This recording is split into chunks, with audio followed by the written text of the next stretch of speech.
Oh, wow. Good morning, good afternoon, good evening, wherever you're joining us from. I have a very special guest with us today, all the way from Lagos, Nigeria.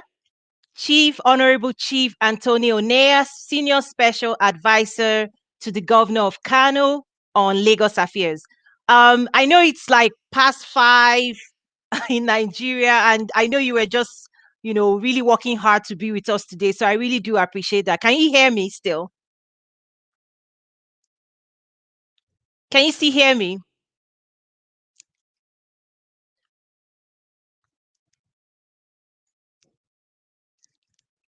Can you hear me? We're live.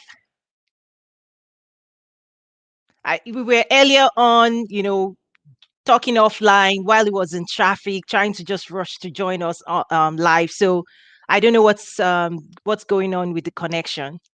Abato Kuto, good morning, good evening to you. Thank you for joining us. I believe you're joining from Kaduna, right? I was actually just talking to Honorable Anthony about you. So thank you for joining.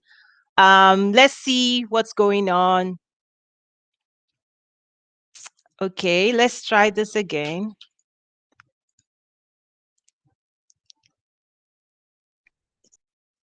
Can you hear me? Hi. Sorry about that. I lost Okay. my.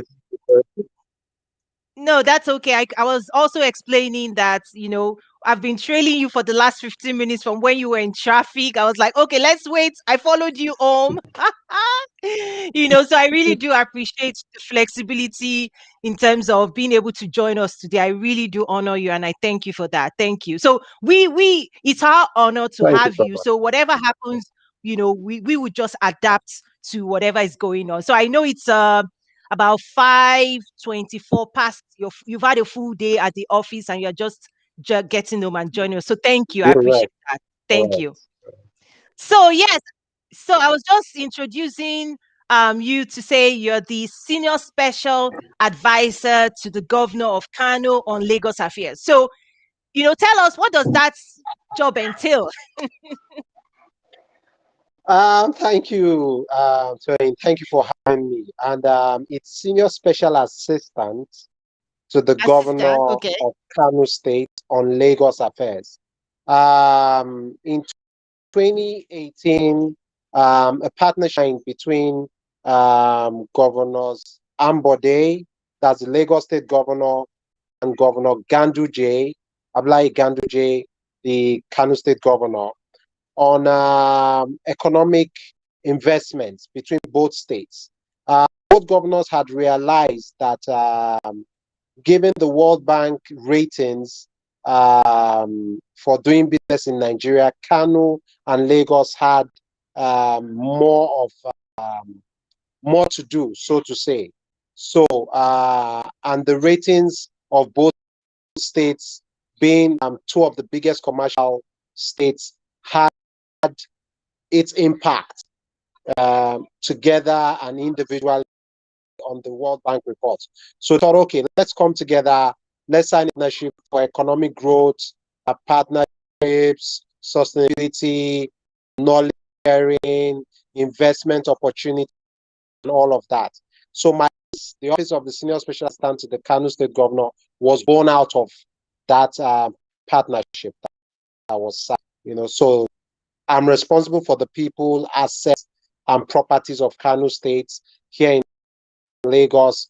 I'm also responsible for investment opportunities, public-private partners that are interested in coming to Kano, and some cases, persons in Kano that are interested in coming to Lagos, that do not understand the terrain of the market.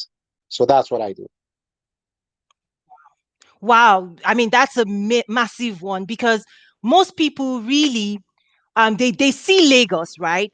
But they may not understand that from an if we talk about an intra Nigerian trade dynamics, that other states actually trade a lot with Lagos as well, right?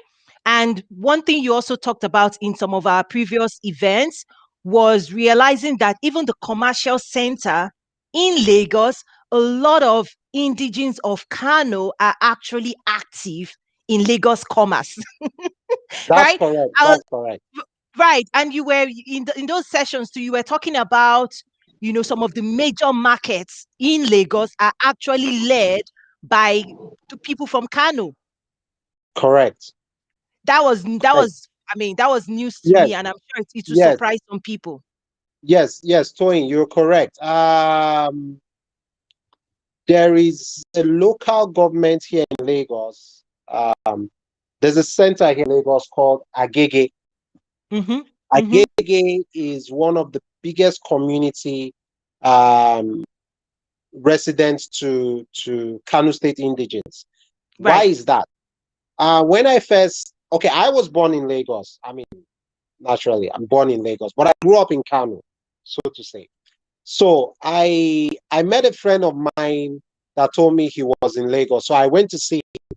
So I went to Agege and I looked at everywhere, you know, where people I actually knew growing up. I was like, What are you what are you guys doing? doing in Lagos? Oh, they were like, we've always been in Lagos. We just come to Kano. The first settlers of the Kano State indigene, or rather the Arewa people that migrated to Lagos were from Kano. They came in um, via the train, the rail lines that Mm, came into trade in Lagos.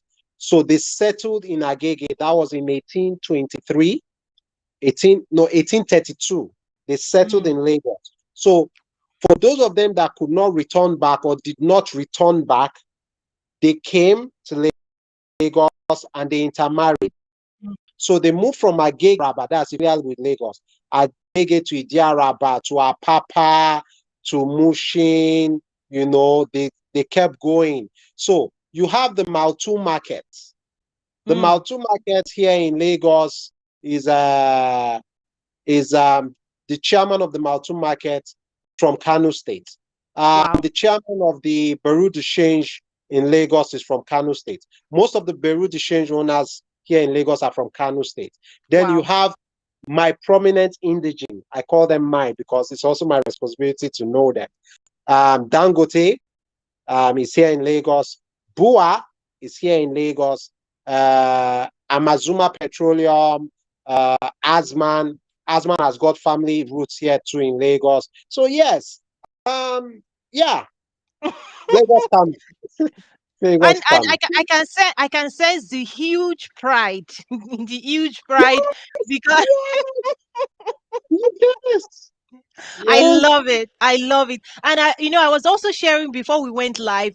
I was sharing with you that unfortunately, we in the diaspora, because of the work that I do, we in the diaspora, if all we're doing is reading the newspaper and the sensationalized media about Nigeria, we don't connect, we don't see people like you, we don't see the work on ground, which is why I developed all of these platforms.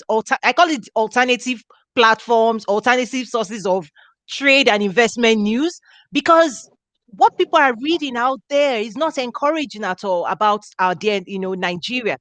And that's why, Nigeria Investment Conference, when you joined us as well, thank you for that as well, bringing the game changers. How do we make sure that the world sees you and the work you're doing? Because right now the newspapers and the traditional medias, it's not it's not telling us the real things, the exciting things that you and I talk about every day. yes. I agree with you, Tony.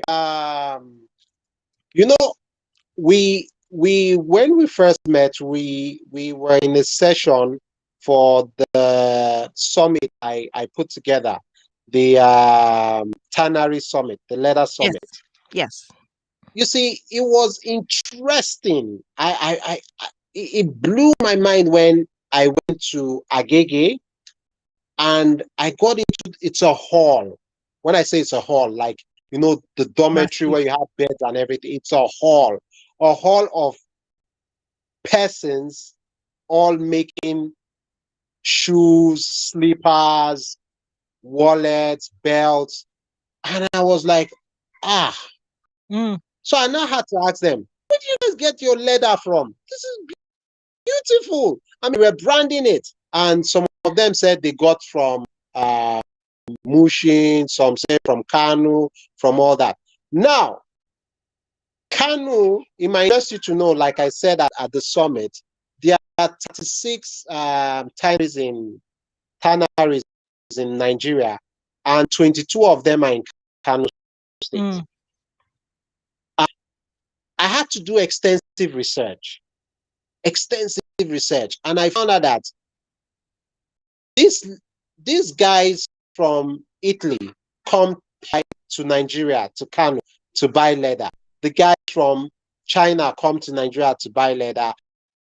They finish the goods and they sell them handbags and shoes to us and everything, And that was when it hit. I said, we need to start changing the narrative, start telling people, start Mm. putting it out there. So I totally agree with you. The media, yes, it's not always out there about the good things Nigeria is, or is doing, and all of that. Diaspora, those people responsible for diaspora, they are trying. I can give you that. Mrs. Abike Dabiri, she's trying her best, a whole lot, to bring positive news, but not enough. Now, without that research, no one at that summit ever knew Mm. that Louis Vuitton, Gucci, and the likes were coming to Nigeria, to Kano State, to buy that, Mm. to do their handbags. Right. So I agree with you that we need to change the narrative. We need to use some sort of what is available to us for the media to push it out. Right. Right. And it's about, I mean, there's one thing we call export promotion. There's also investment promotion. These are all activities that the West, they do it very well, and they do it every day. And that's why you have to protect the brand image, because just by saying the word Italy, okay, in the marketplace, in the global arena, in people's mind, they start thinking Yes, about Italian pasta, luxury, tourism, right? yes, Okay. But when we talk about Africa, okay, the imagery people come up with is war, famine, disease. When we say Nigeria that is home to over 200 million people, in people's mind, it says a story. But here's the truth: those stories have commercial implications, yeah, up or down. yeah, Up yeah, or down. That's one. The second thing is, we should not allow other people to tell our stories for us. true. Because at the end of the day, like they say, if you leave the story to the hunter, he's going to tell his own story, not the story of the lion, right? No, So we no, cannot leave our stories, because as Africans, as Nigerians, just look at the global landscape now.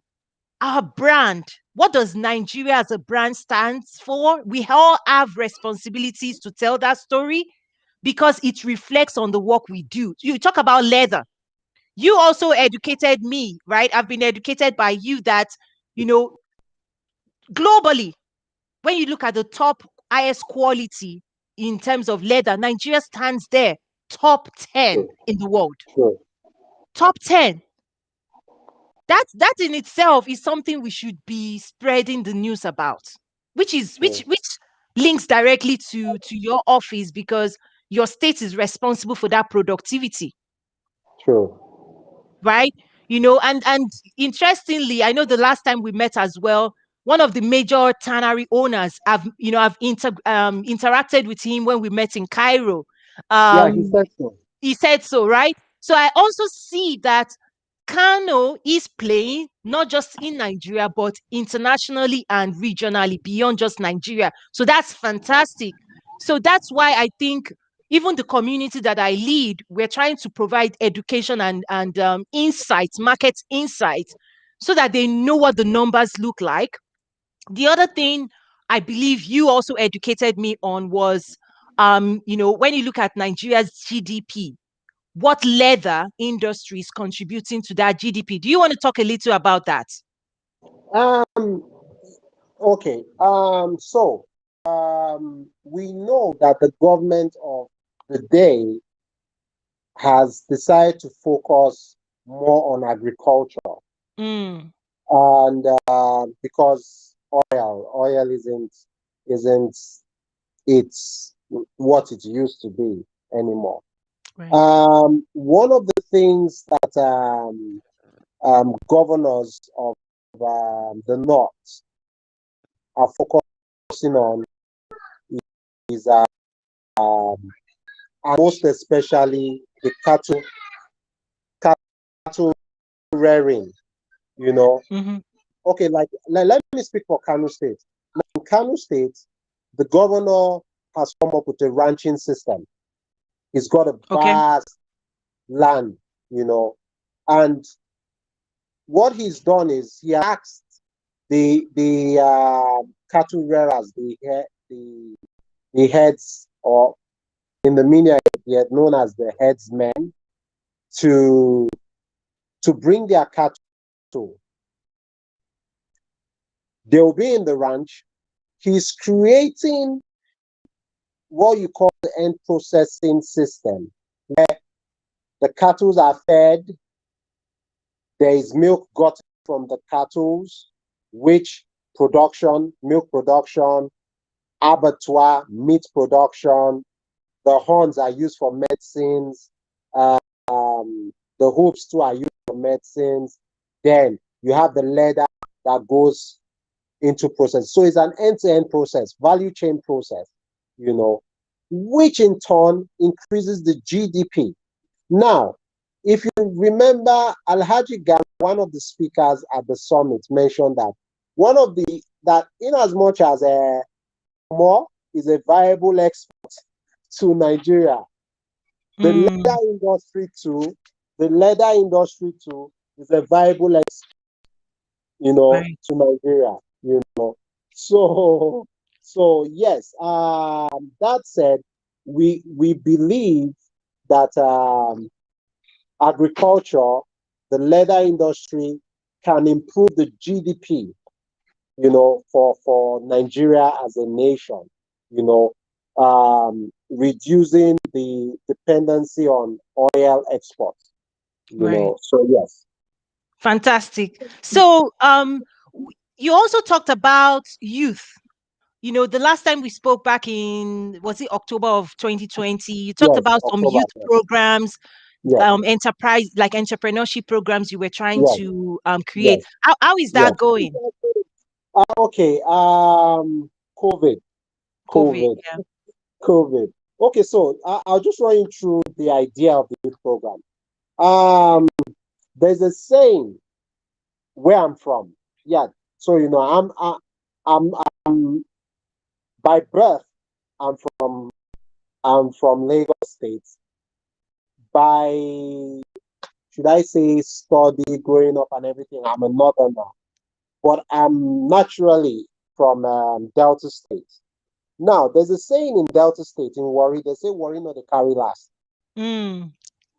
But I actually sat down and I noticed that the people that tell you that worry not the carry last are the people that have never been out of worry. Mm. They've never gone to see competition. Competition. They've never left worry to see how competitive it is for them to run a race and actually carry last. And when they Wow. carry the last, they would improve, compete with themselves, and become better. Mm. Now, why did I say that? I looked at Kano State, the North. I looked at issues of this unrestiveness between the youths. And I came up with the same ideology that most of these youths have not been able to meet competitors outside. They've not had that Mm. opportunity. Mm. So I came up with the idea. I said, okay, there are youths in Kano State that want to fix phones. They are technicians, they are engineers. There are young girls that believe because they are from the north, they cannot be makeup artists or event planners and all of that. So I said to myself, innovate Kano. Mm. That's it. Innovate Kano. So the Innovate Kano program is going to be, we're looking at taking 130 young Kano State enterprising youths down to Lagos and say, okay, this is Lagos. You've heard about Lagos. Have you ever been to Lagos? No. That's one criteria we're using to get them. Another criteria is what sort of businesses or enterprise sector or thing they are interested in doing. Come to Lagos, see what is making Lagos famous. See Mm, why people are buying and selling in Lagos. They mm, stay here in the boot camp for like 3 months, then they go back to Kano. Now, for those that have come to Lagos and have gone to see a place like Akbobon where you have fast-moving goods, so mm, when they come, they'll say, okay, I can come to Lagos and supply because mhm, Lagos is a consumer state. mm, Okay, there's a market for my jewelries here. There's a market for gold here. There's a market for leather here. There's a market for eggs, for cattle, for meat, for, there's a market. Now, you have come here, you've seen the market. There's another part of it. You go back to Kano and create what you've seen here. So, for instance, mm, I spoke to the MD of Vitaform and I said, sir, I'm bringing these youths. And he said, bring them to me. Please let them come. When they leave, they will be able to become franchise of Vam in Kano State.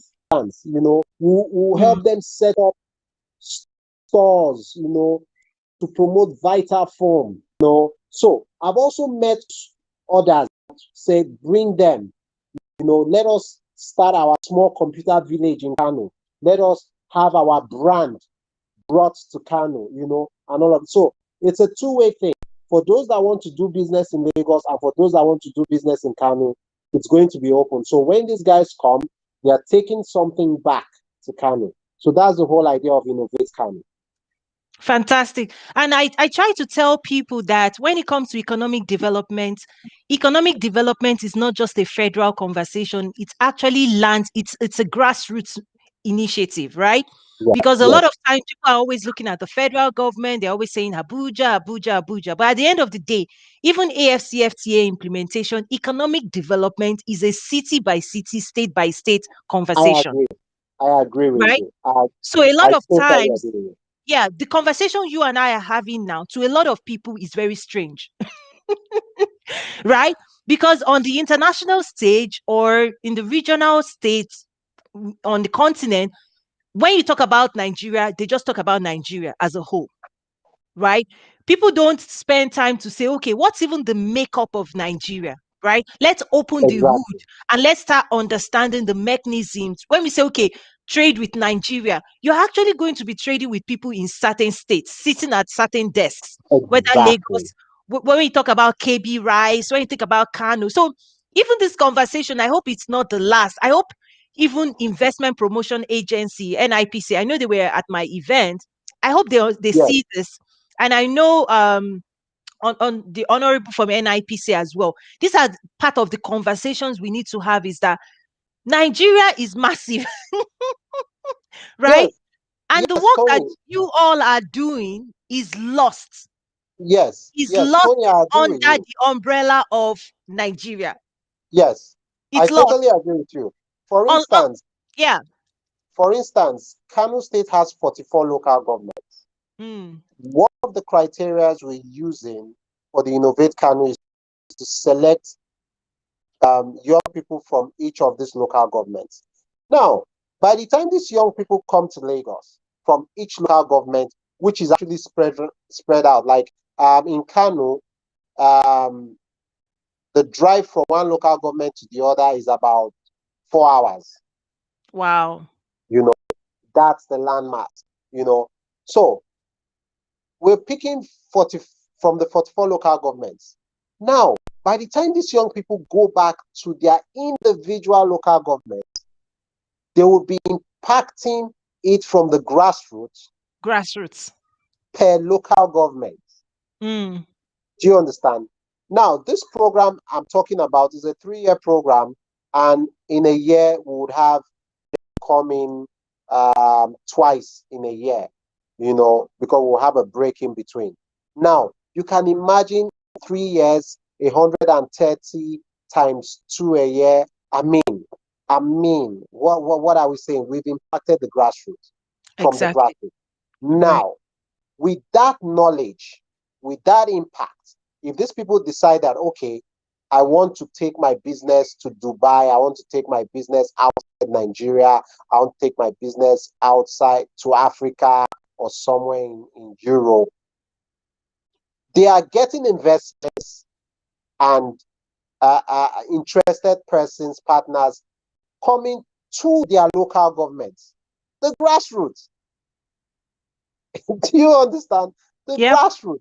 Because when these people come to Kano, they won't just come to Kano, boom, as a state. They will Exactly. go to that local government where it's located. Right. So Which is yes, the yeah. African free trade stuff actually impacts, should impact, I would say, from the grassroots up, Right. Right. up. Right. And even we need to also learn from places like Dubai within the UAE, is that investments would also land at the grassroots, because even here in the US, it's the same. That's why you have breakout cities. When you say breakout city, you have Chicago, where I am. What you think about California, you think about like each city, they have public sector, private sector engagement to attract investment at the city level. I think that's one of the things a lot of African countries are missing, where even AFCFTA, for example, is sitting at the federal level in Abuja, right? Mm. What I tell people is, if it remains in Abuja, all you're doing is you're moving paper. You're having True, committee true, meetings, you're moving true. paper, you're talking agenda, you're just talking in air conditioned rooms, right? If you actually want to implement, if you want to actualize AFCFTA, you need to take that agenda and take it back to the grassroots, because youth empowerment, women empowerment, economic development is not just a story for Abuja. It's a story for Kano. It's a story for KB. It's a story for Lagos. And that's one of the things at the continental level we're also shedding light on. Like the federal, they are holding on to AFCFT as their personal agenda. And I'm telling you, it's going nowhere. All you're Yeah, going to be doing is you'll be looking at numbers. You'll be like, oh, AFCFTA, we signed the agreement, check. Oh, we did media support, check. And you're looking good on paper, but nobody is impacted across the nation. correct, correct, correct. Uh, So, I, I, I, I totally agree with you. And one thing I believe is my office creates. You see, my office is already set up for state partnerships. Now, yes, it's for two states, but I can tell you, Tony, for a fact that I've had representatives of other states speak to me and say, "Wow, what happens when you're done? Would you want to go to another state? Would you want to move?" I said, "See, it's a welcome development, but I think if state governors and the federal government has this same ideology to impact the AFCFTA from the grassroots upwards, yes, we would actually be trading with the right people. right. The right people will be transferring knowledge. The right people will be trading. I mean, you have a place like Benue State, for instance. I was speaking to a friend recently, and he was telling me that, please, you're in Lagos. I know you work with the Kano State government, but can you help us get investors like Chivita to Benue State? I was like, what do you Yes, need Chivita for? I they was have like, fruits, food baskets. it's it's wasting. Yes, they have the land. The land is fertile. They have fruits. It's the food capital of They food. don't have a single juice factory. They don't have a single juice factory. That's insane. They When have I say, oh my lovely goodness. mangoes. Oh God. Oh my gosh. I apologize. Sorry. No, no, You know, even me, I'm carried away. Even I have to apologize, because here's the bottom line. I think the opportunities abound. Okay. The opportunities abound. You and I have already talked about the lack of awareness about the opportunities, even within the diaspora. Because again, you're not going to hear this on main headline. You're not going to see this front report and say, "Oh, Kano industry top 10 in the world." But I did send you an article yesterday where Yes, Vogue yes, Vogue was yes, covering the leather industry, and it's really, yes, you can't talk about the leather industry in Africa without even mentioning Kano or Nigeria. yes, You can't, yes. because Nigeria really Beautiful. is the leather industry in Africa, That was right? a beautiful article, actually. You saw that. Yeah, Yeah, so those are the types of stories that needs to come out, that we need to tell the world, because that is actually how you attract investors, because investors are they're seeking investment opportunities. And I tell people, if you go to investors and say, "Oh, I need investor," they're going to run away from you. Why? It's just like people saying, "I need money. I'm begging for money." But investors, if you approach them and say, "Okay, we have an investment opportunity in Kano or in Lagos or in Benue that we want to present to you. Can we set up an appointment?" They're like, "Wow, let's talk." Because investors are always seeking investment opportunities that gives them ROI. true. So everything that we do, and which is part of why I now train government officials on the continent, is they need to prioritize investment promotion. They need to prioritize export promotion. They need to be clear what it is that they need, right? What it is that they want, and what it is that they have to offer regional and global markets. Because one of the things we do as Nigerians, we have this Nigerian pride. And this is what that pride is. We are the giants of Africa. They should Oh know. no, no more giants. Oh. No. Everybody has dwarfed. Oh. Ah, No more giants. Nigerians. No, no. We let us still be dreaming. Please let us dream. Oh, no, dreams are good. Oh. Dreams are good, and I think, uh, maybe we, as dwarfs, it's good No. to dream as giants. To dream, we're giants. Hey, we're dreaming. Oh. Let us dream Everybody now. has become dwarfs. Hey, the cloud is becoming smaller for us. We're like, Oh, what's that? yeah, here's the beautiful thing though. I think we all need to always remember, and this is the biggest lesson, is that the real value, the real assets of Nigeria is not the land, it's the people. Yeah, That's really the great assets that we haven't invested enough in, and we're not tapping into. And I tell you, when we start connecting and doing meaningful work together, the sky is the limit, yeah, right? it is. It's not the oil, which we do. I mean, it's not the gold. We have that. We have a lot of Nigeria has a lot of natural resources, and that we've not even tapped. you know. Toyin, recently, my twin sister relocated Mm, from the UK, and they've been there for 20 years. wow. And a friend of mine asked me, said, "Why would your twin sister relocate when I'm looking to go?" And I said, Mm, mm, have you ever wondered why the Chinese they keep flooding Nigeria? wow. Why people are coming in? I mean, these foreigners are actually coming in to Right. to look for investment opportunities, to look for sign up JVs and partnerships. It's because there is something here we have ignored. Mm, We're not seeing. mm. You Whew. see, you spoke about. We're still doing a research to find the people that own Bata. Mm, You see, you spoke about value chain, about production, about supply and everything. Yes, we have the guys making the shoes, the leather shoes, wallets and everything. You can get them to brand it and all of that. And yes, there's a market. But the truth about it is we can only do small scale mm. right now. We can only Small afford scale. small scale. And even those doing small scale cannot even meet demands. They cannot meet up demands from people they are supplying in Nigeria, not to talk of outside. International. Yes, the truth is we have capacity. We no, we have the people, but maybe not the right investments, Capacity to create, development. yes, to create the capacity, you know. Yes. And what you're saying really is actually what also led me to start doing a lot more teaching and master classes and education.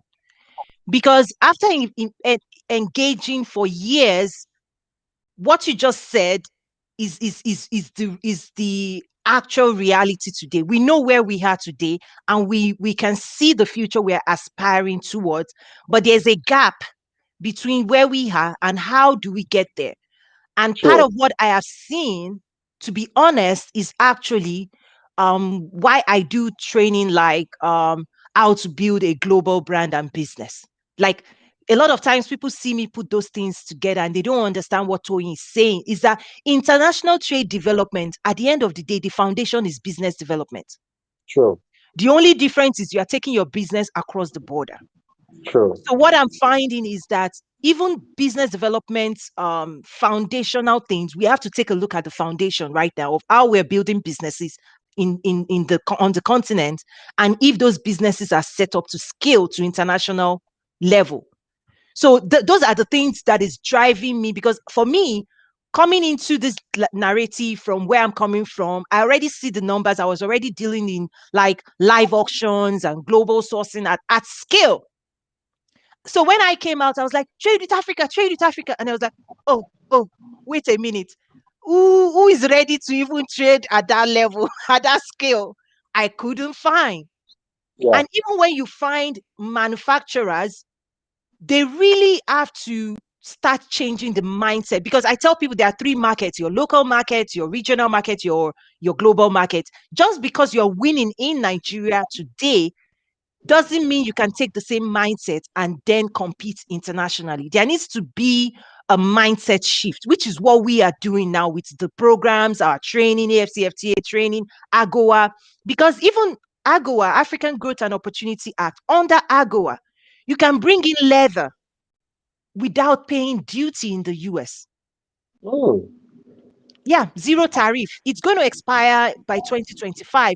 But for 20 years, like meat, shaki, all those things, there are about 6,000 products that you could literally import into the US with zero tariff and without quota. Wow. Interesting. And what we are finding is that people are not using it. People don't know They they're are not using aware. it. Are they aware? I'm sorry? Are they Are they aware? aware? Exactly. And whose job is it to educate them? Because now that I'm aware, any meat my wife serves me in my plate, I will export. That's funny. You remember Pomo?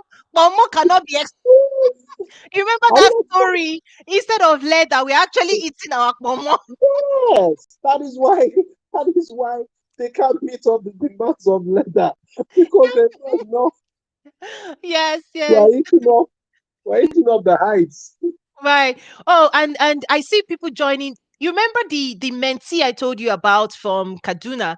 I also Yes. she's Abata. I see her joining as well. She's joining from Tudunwada, Kaduna, and she's an example of one of the success stories of the work we do in coaching exporters, even wherever they're at, whether they're big or medium or just starting.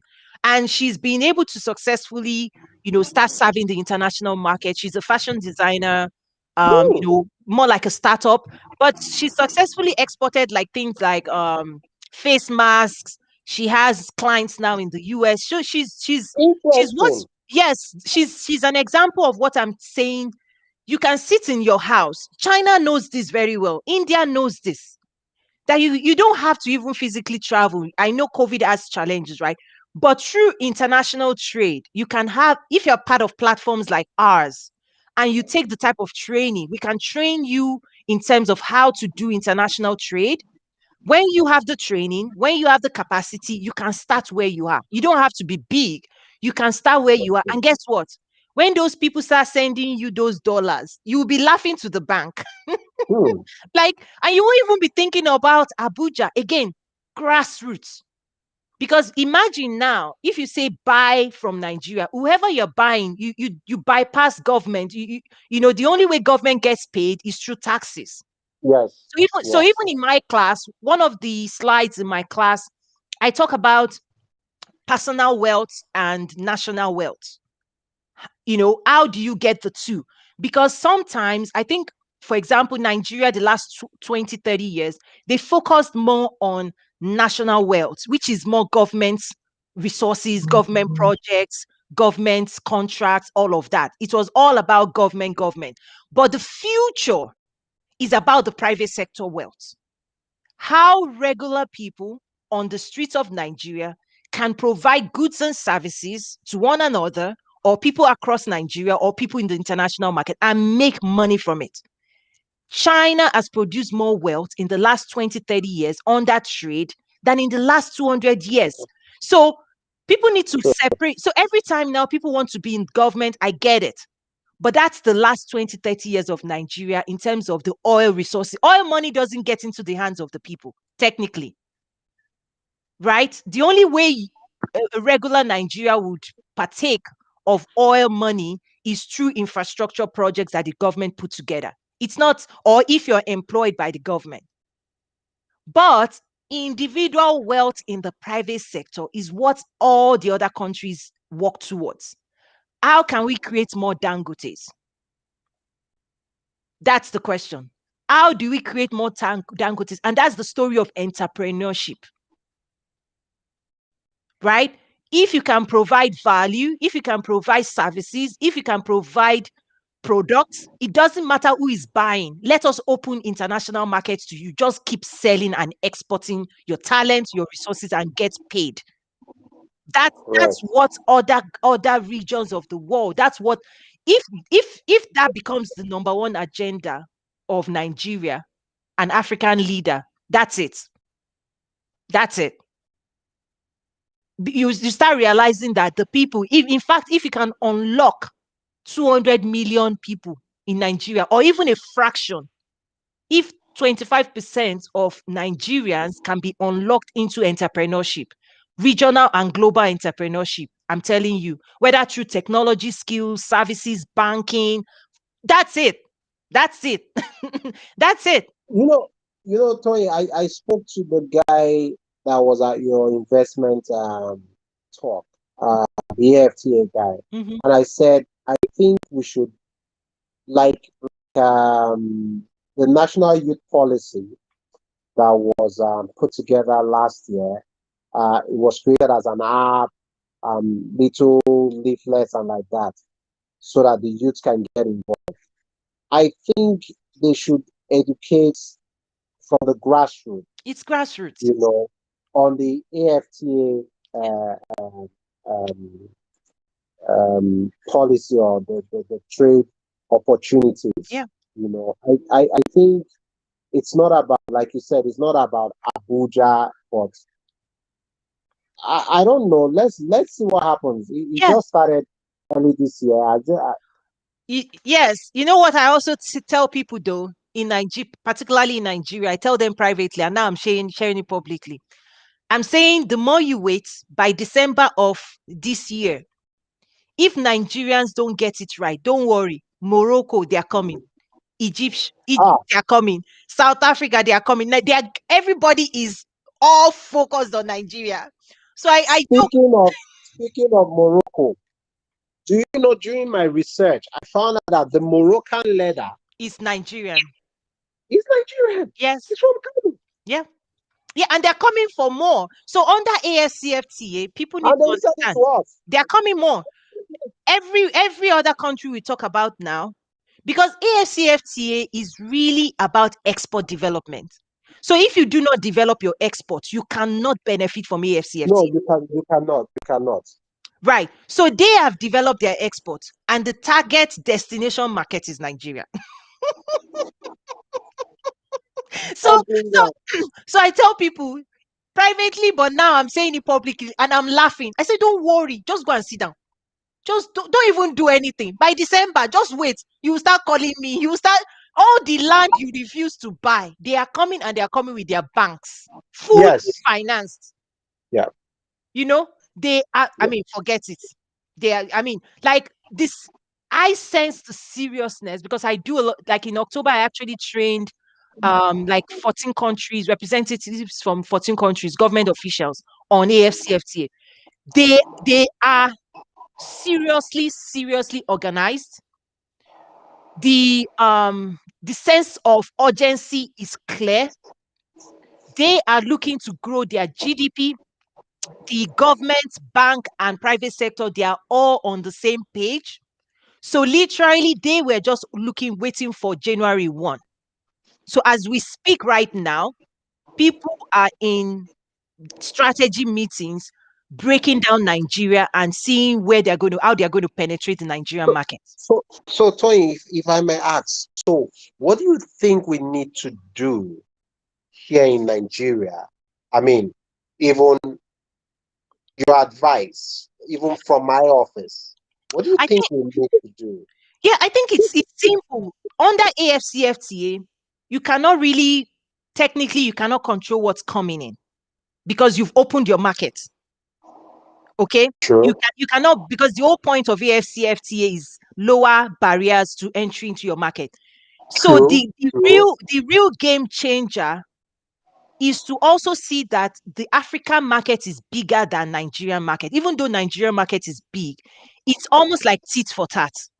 So it's organizing Kano, your Kano indigenes, and helping them to penetrate other countries. That's the biggest thing. And one way to do it, because when you look at the entire continent, it becomes massive. Just pick your top 3 countries, top 3 strategic countries mapped to your top 3 strategic products coming out of Kano, just like you're doing for Lagos. But you have to, um, it has to be strategic, like it has to be, you have to map out how you want to grow it over, say, 5 years, to say every year we're going to increase our export of XYZ to this country 20% every year. By year 2025, 2026, we want to have grown it to this level of investment, right? And how do we do it? We want distributorship for this leather. We want to open branches of Kano businesses. We want so you have to list those things out. And when you do build that strategy, then it becomes executable, right? Mm. So you cannot control who is going to come into Kano. Well, But you can, because AFCFT, you've basically said tit for tat. yes, Like yes, we are giving up our local market in exchange for the bigger African market, right? Because the African market is quite sizable, it's bigger than Nigeria. So what then happens is, which country are you going to help Kano penetrate? And what product are you going to push into those markets aggressively? That, mm, because when you can do that, guess what's going to happen? Employment will go up in your city. Again, grassroots, right? Because if businesses in Kano can get more business externally, then definitely employment goes up. That's the secret for the North. That's really the secret for the North. You need employment to go up. All the youth, you need job creation. And the way you get that engine going is industrialization. And you cannot industrialize if there's no demand for what it is you're producing. So true, what true. AFCFTA has done is to artificially create demand.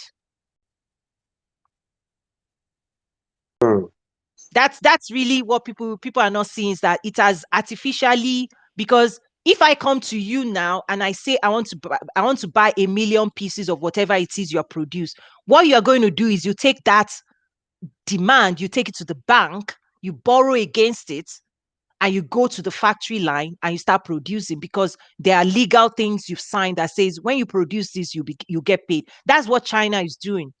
They buy into the future. People are buying future farmlands, like you talked about Benue. right? It's what, as a buyer, I'm not looking for what Benway can give me today. I'm looking for what I can lock in with Benway the next 2-3 years, True. right? Right, and then you can work on global gap, you can work on all these international agricultural things to make sure that it's not just that you're producing mango, but it's that, the farm practices, the fertilizer and all the pesticide, whatever it is you're spraying on that farmland, actually meets the demands of the international market, and that's why people can buy from you. So all of these things are dynamic, and I'm telling people, I'm seeing a lot of people talk online, but I'm telling you, people need to talk less and start doing strategy discussion. And I tell people, well, if you I don't agree. do it, if you don't do it, I just agree. wait till December. You're going to call me back. And you'll be like, they've bought the land. Oko Babami. Exactly. They don't, Exactly. you It's know, so it's over.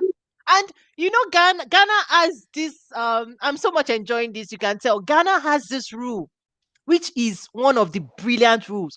No matter who buys a land in Ghana, a foreigner, after 99 years, it goes back to the people. I don't know if Nigeria has that. oh Yes, Ghana has that rule, which is part of protecting the uh, property of the land. not to my knowledge. Yeah, but Ghana has it that you can buy this land, but it's really a Not to my 99-year knowledge. lease.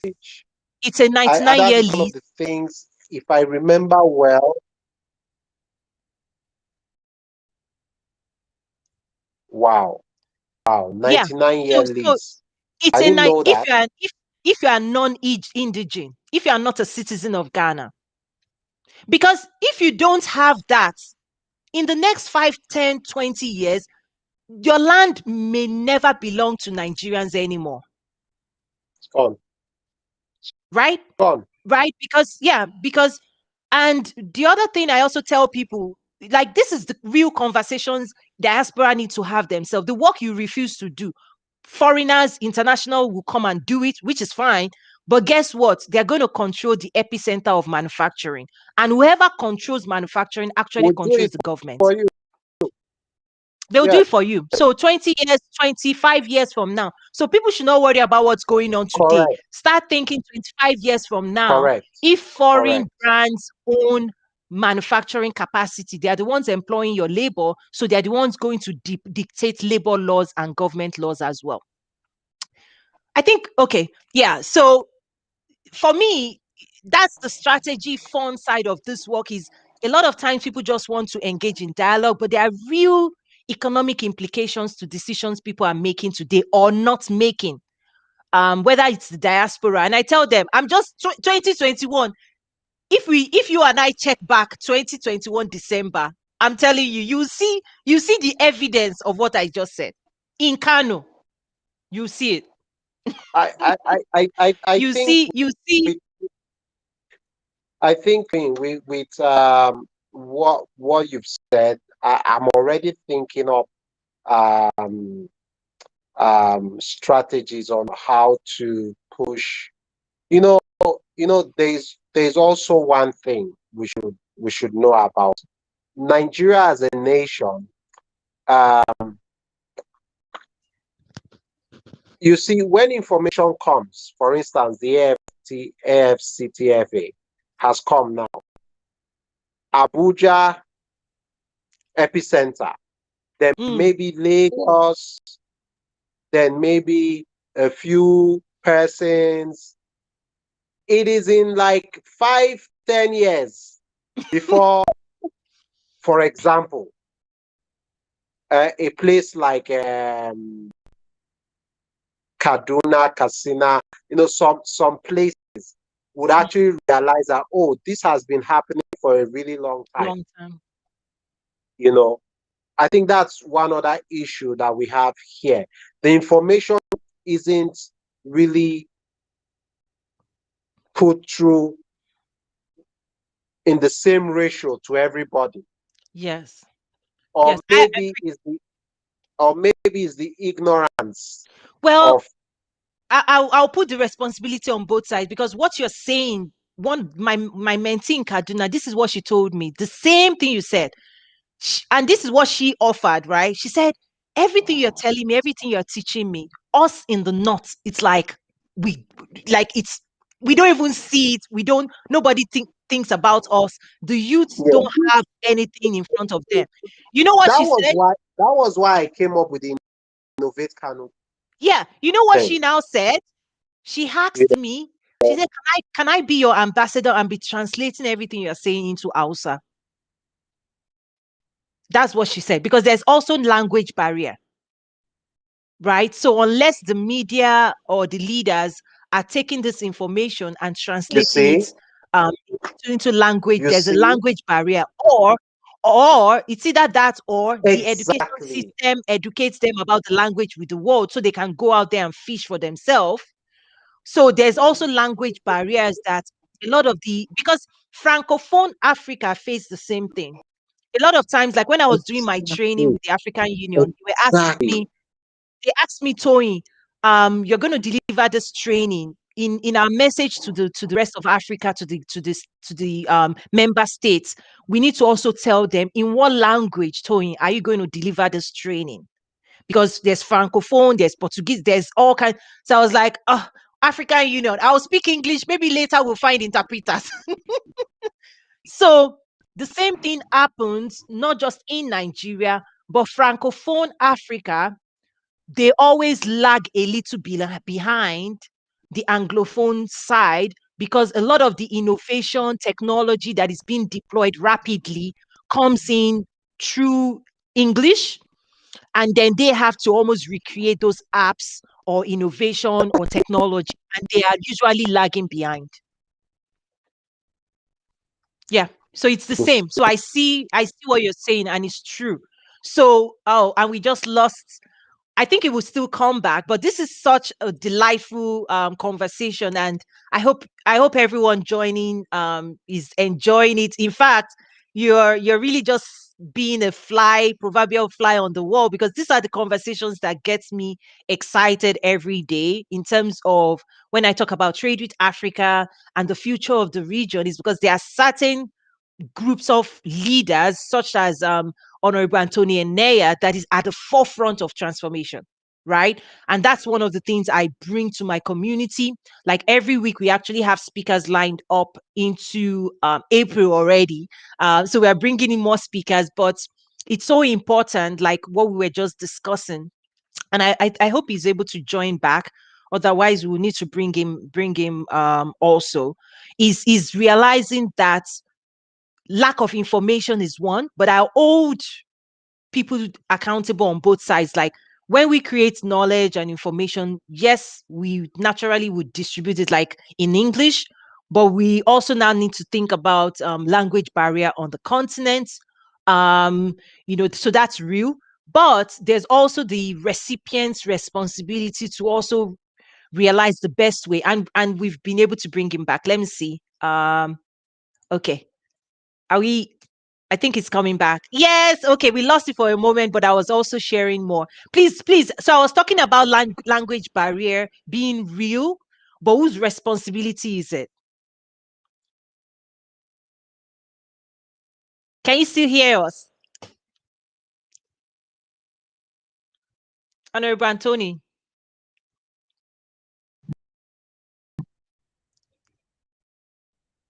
The network. I'm sure it's like six, I six. can. I lost it for Oh, you can. Okay. Yes, yes. So we can. I can hear you now, but your video is still not moving. It's not synced up, but we can hear you. Please go on. Oh, we lost him again. Yeah, this is okay, and he's back. Let's see. Okay, can you still hear me?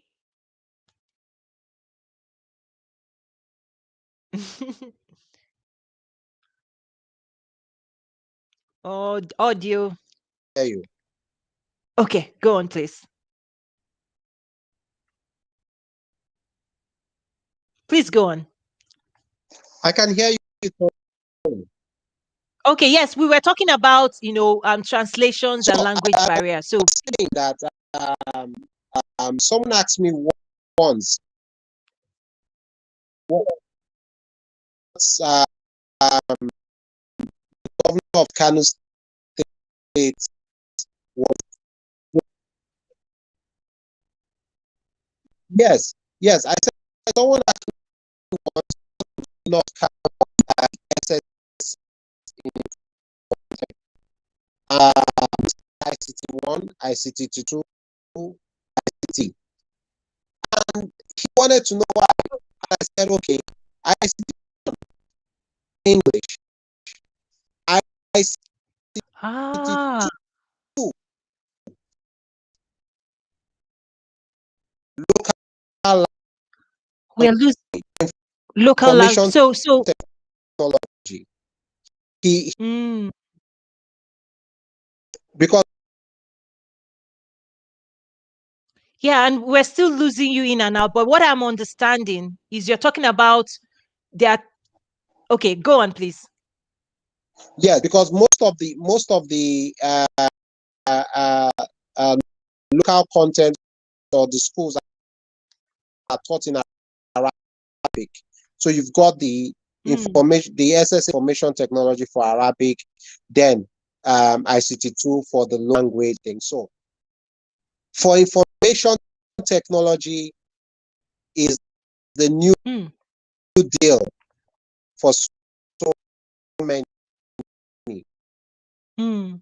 So why not have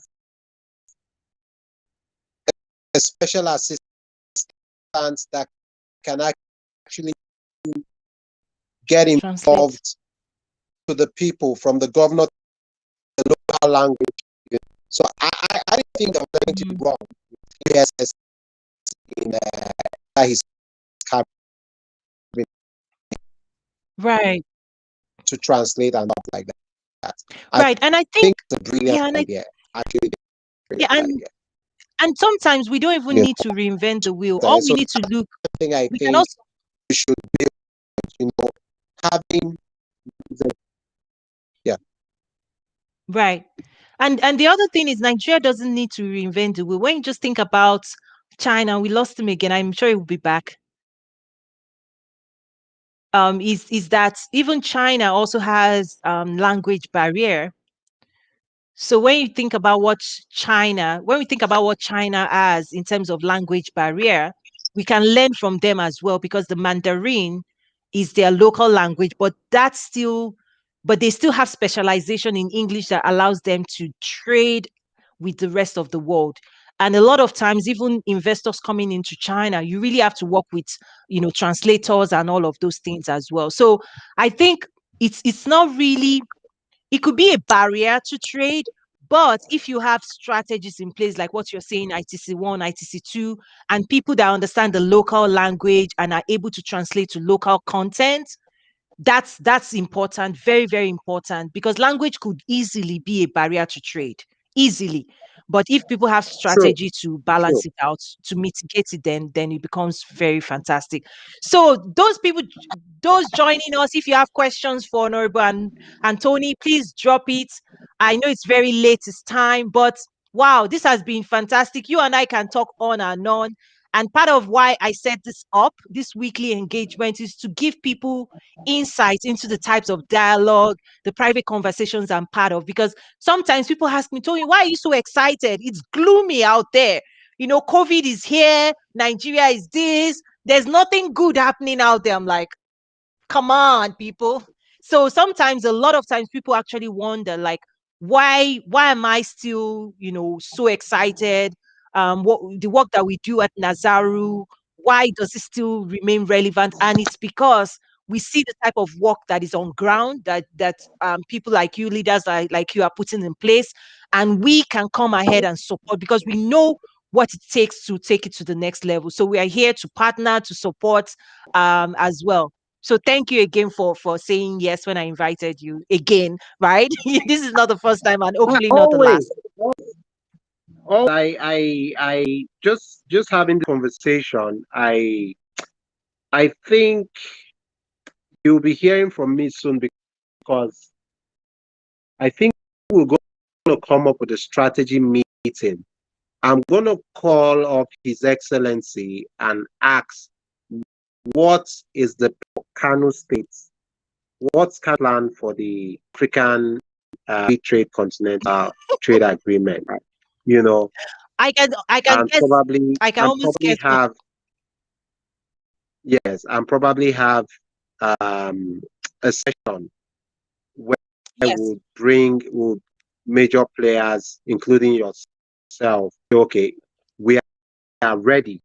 Is Kano ready? Are ready for that trade agreement? We are ready to push this because the truth is, we need to start having discussions. You're correct. If we're not ready, the other countries are ready for us.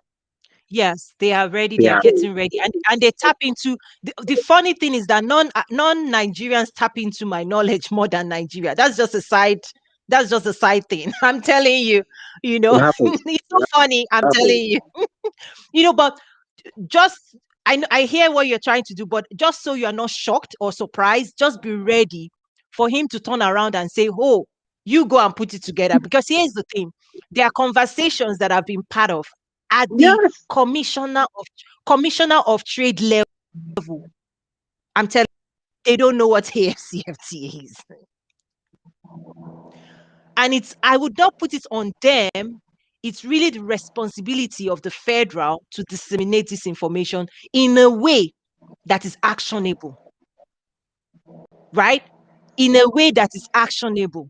But right now it's not actionable. It's just almost like a propaganda. It comes in as a propaganda, as an agenda. Yeah. So people lose people don't understand. So they're like, so what? In fact, a lot of the private sector that I engage with, it was until they saw me break it down and explain how it impacts their business. They're like, ah, we thought it was one of those things for them. Now we're always hearing about Abuja this, agenda 2020 this, agenda this. So it's like people are so detached, emotionally detached from whatever Abuja is saying, that they are not personalizing this message.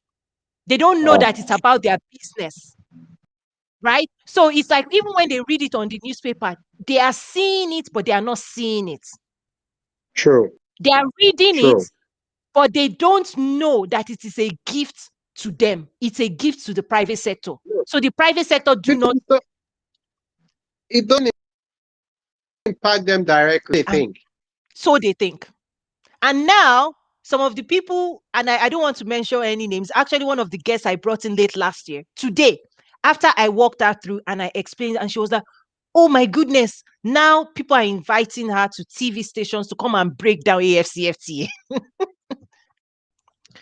Because when it's like when you are informed and you see it, you become an advocate for it. I have actually taken an interest in it. Yeah. So that's the key. That's the Yeah, key is that yeah. I've actually an AFCFTA, interest in it AF, now. Um, yeah. I'm trying In fact, to break it down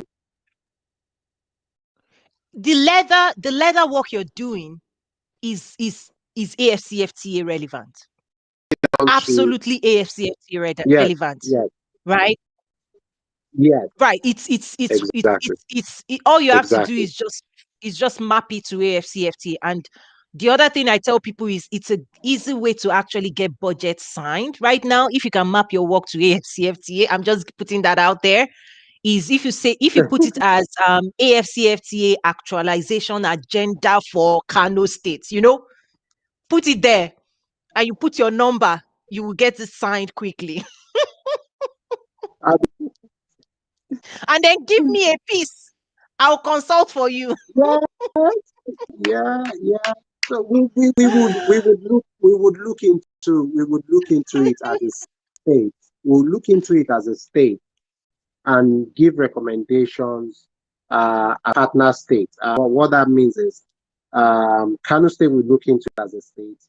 We would also look into it as a partner state with Lagos State and see how. I know Lagos is on.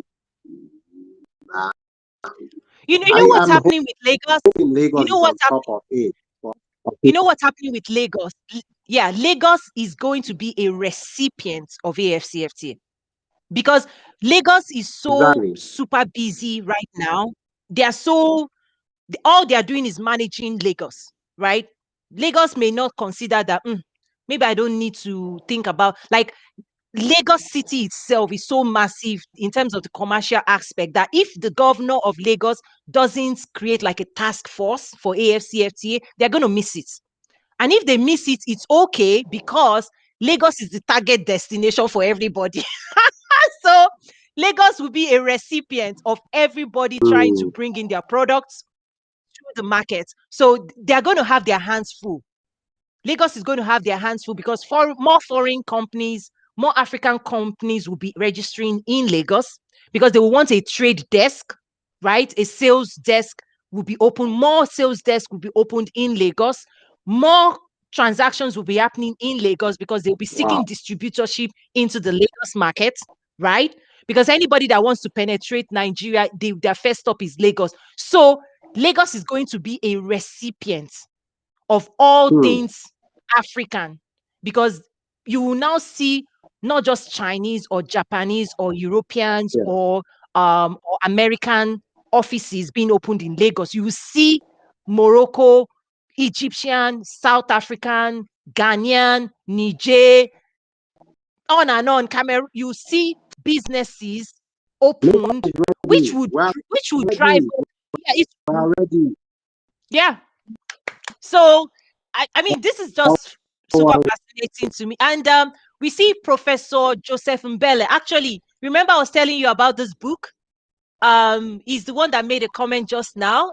He's Professor Joseph Mbele. And he said, let me bring his comment in. He said this is a great conversation, a focus on a specific country and a specific industry. His book is called Africans and Americans Embracing Cultural Differences. So I'm sure he has enjoyed the conversation we've had about Kano and all of that. Thank you, Professor Joseph. He was one of my guests, I believe, 2 or 3 weeks ago. So he's following us very closely. Please say hi to him. Can you hear? Yeah. I would, Oh, I would like to read his book. you like I to would read his like to book. read his See, book. okay, awesome. So, Professor Joseph, how are we going to get this book I would to like to read his Lagos? book. Yeah, You should send I me. know other people have asked. Yeah, okay. I'll give, yeah. If you send me your mailing address, I'll pass it on. Because other people have actually asked me, Professor Joseph, even from You, Kaduna and different parts of Africa that you see, followed. you Even see, go,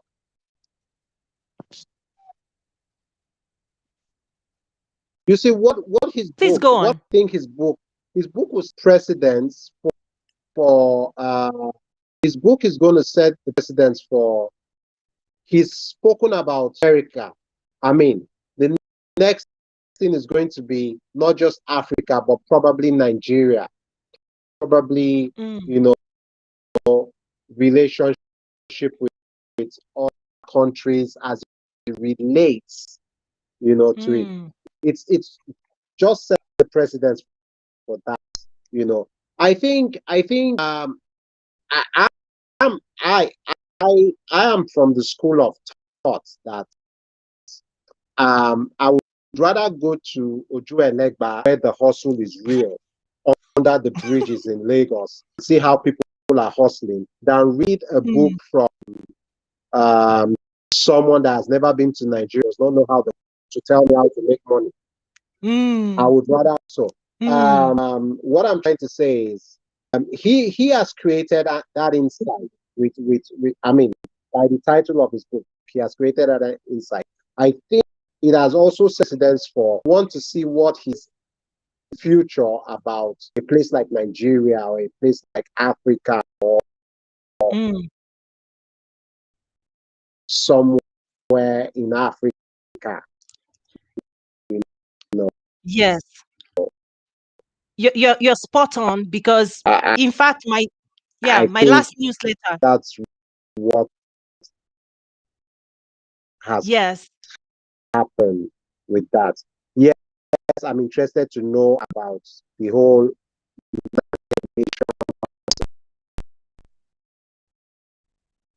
Right. In fact, yeah, what you said is so spot on because even in my last newsletter, because I send at least maybe once or twice a week, what I was also talking about when you think about cultural Go differences on, is that within Tony. the within the context of trade and investment, I'm telling the world now, you need market insights. You need to start educating yourself about Africans if you want to trade and engage with Africans. So what you're saying is spot on in terms of whether it's in Kano, whether it's in Lagos, market insight has to do with the customers we're hoping to serve, the people we're looking to do trade and investment with. How do they think? What are their affiliations? What do they love? All of that. So I'm seeing more of it come on the next couple of years.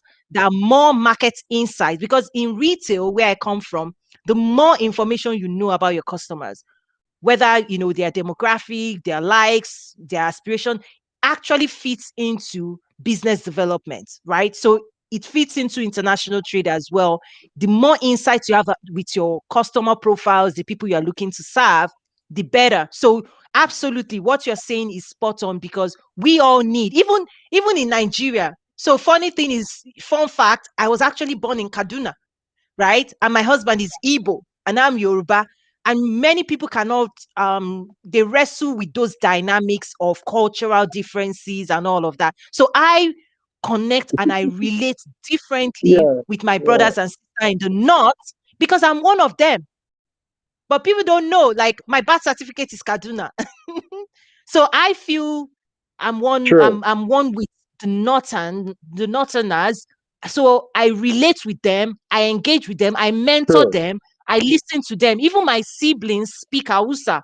So I wish I knew how to speak it. So we all now need to before we can become one with one another, before we can become one with our fellow brothers and sisters, I think it starts with understanding one another, right? The reason you can do your job really well is because of your dynamic insights into the people of Kano, into the people of Lagos, right? The insights you have in terms of The how they cultural trade, aspect. cultural, yes. So I think Exactly. we need to go back and diversity. So diversity looks different for us in Africa, but it exists in our own unique ways.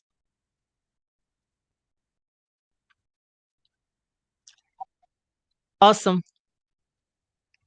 So I'll let you have the last words, last comments. This has been really fun and engaging for me. you know. Tony, thank you so much. It's been fun and engaging, like you said. Our viewers will be seeing more of us very soon. Because I've taken notes and I'll be discussing with the governor and relevant commissioners and SSAs about getting on top of this whole African trade uh, Mhm. opportunities that we see. See, Yes. Kano in the past suffered a lot. Someone Mm. was asking me, said, "Has Boko Haram ever been to Kano?" I said, "Oh man, Mm. it first started in Kano. It took a Mm. lot from Kano State. You know, it took Mm. a lot from Kano State in 2005, 2006. Took a lot, but now Kano has recovered. It Mm. has recovered. It's connecting its people. It's pushing back investment. It's inviting partners. You know, I had someone recently that said, I've never been to Kano. I was like, oh, you should try to go to Kano. And what do you do? He said, I sell jewelries. And Kano has cheap gold, you know, Mm. and textiles and everything. And the person said, Kano, Yes. ah, I'm not going to Kano. I'm like, Oh have you ever no. been to Kano? She said, no. You've never been to Kano, and yet you're saying, the things we've said in the past. Now, that is it. The past, you know, the past. But I can tell you that if you go and see, um, it's amazing what government has done in Kano. It's amazing. telling you, it's I I left Kano in 2003, Kano in 2018. It was where did all these bridges come from? Underpasses, Mm, street lights, development. I mean, the whole today's innovation, mm, today's infrastructure, it's there. I was amazed, And today you could say the governor of Kano State he has concentrated on education for the girl child, most mm, especially for the child. He has concentrated on infrastructure, on rural development. We're building our own BRT lanes in Kano. Security is being transformed in Kano. Community relations, inter-community relationships. So yes, for those that have not been to Kano, please, you need to. There's so much is in Kano. The Egyptian that they know that the Niger, I mean, with the train line running through to Kano, Katsina, Jigawa, they know the trade opportunities in Kano, and that's why they keep coming. mm. So please, the conversation going, and you'll be hearing more opportunities that come out of Kano. You know, Oh, fantastic. I and look forward to it. yeah, thank you so much for having me, Oh, Tony. thank you, sir. It's been such an honor. Again, like you said, my community, we want to learn more. I want my community and the membership network to be the most, aware of what's going on. And even for me as well, what I also offer, we actually have direct channels to the AFCFTA as well. The Commissioner for African Union, you know, Commissioner for Trade and Nice, Industry, nice. when he came to The- Chicago at my invitation, he came and delivered a keynote address on AFCFTA. He brought a bag, a bag of these pins of the oh, AFCFTA for me. nice, And nice, so nice. we do have a lot of knowledge base in terms of an AFCFTA roundtable that we've hosted. We have information on UN conference on trade and development, World Bank. So if you also need that kind of content, those are things, because people are wondering right now, if I want to adopt AFCFTA, where do we go in terms of strategic Yeah, implementation? So those are some of the things we are putting together as well as a go-to nice, resource for nice. implementation. And even we also teach trade and investment facilitation. That's so. I know a lot of the activities I engage in, people are like, why is towing, what's towing is big, but it's because we have to empower ourselves with knowledge. And a lot of the policies that are currently in place in Africa, we need to sweep it away, because those policies do not favor the people of Africa in a way. So we have to start crafting new policies that are focused on trade, not aid and investment, because that's really the secret to the future of cities Sure. and states across the continent. So thank you again for coming. It's such an honor, Thank you. such a Thank you. privilege, and you have my office ready to jump in if you need us. And Oh, very I'm sure we'll be soon. doing okay. Very Awesome. soon. Okay. Very, Thank you so much. On that note, very we're going to soon. Thank you awesome. so We're going much to for wrap up. having me, Tony. Oh no, thank you. It's my honor, ladies and gentlemen. Again, Honorable Chief Anthony Oneya, the SSA to the Governor of Kano State on Lagos affairs. It's just been a delight, and I want to thank you again. Many people may not realize the first 20 minutes that we had offline of me trailing you in your car as you were going home. And I was like, okay, I'll follow you home so that you can come live. So people may not realize, your graciousness to just, you know, take this because I know it was rush hour. So, but thank you. I really do appreciate your dedication and making it a call, putting it on your agenda to No, be here today. Thank you, sir. I'll tell you what happened. I'll tell you what happened. Very quick. I'll tell, I'll tell you what happened.